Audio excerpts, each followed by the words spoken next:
சும்மா வாய் இருக்குன்றதுக்காக ஏதாவது சொல்லிக்கிட்டே இருக்காதீங்க. எதுக்கு எடுத்தாலும் குறை சொல்லிக்கிட்டு இருக்காதீங்க. எவ்வளவு பிரச்சனை நடக்குது தெரியுமா இந்த வீட்டுல? ஒரு பையனோட தான் கெட்டு போறதா நான் பார்த்திருக்கேன். ஆனா இங்கதான் முதல் தடவை ஒரு லேடிஸால கெட்டு போறது. எப்போ என் பொண்டாட்டி உங்க பொண்டாட்டி கிட்ட பேசினாலோ, என் பொண்டாட்டி உங்க பொண்டாட்டிய பார்த்தாலோ வீட்டுல ஒரே பிரச்சனை. என்னை போட்டு அடிக்கிறா, ஒரே தொந்தரவா இருக்கு, வீட்டுல நிம்மதி இல்ல. என்னடா அப்படின்னு விசாரிச்சு பார்த்தா எல்லாத்துக்கும் முன்னாடி உங்க பொண்டாட்டி தாங்க இருக்கா. என் பொண்டாட்டி அப்பாவிங்க, அவளுக்கு ஒண்ணுமே தெரியாது, தங்க பிள்ளை.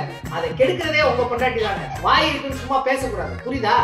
முதல்ல உங்க பொண்டாட்டியை கண்டிச்சு வைங்க. இன்னொரு தடவை என் வீட்டுக்கு உங்க பொண்டாட்டி வந்தாலோ, இந்த வீட்டு வாசல காலை வச்சாலோ அவ்வளவுதான் மரியாதை. சொல்லிட்டேன் நான் உங்களுக்கு.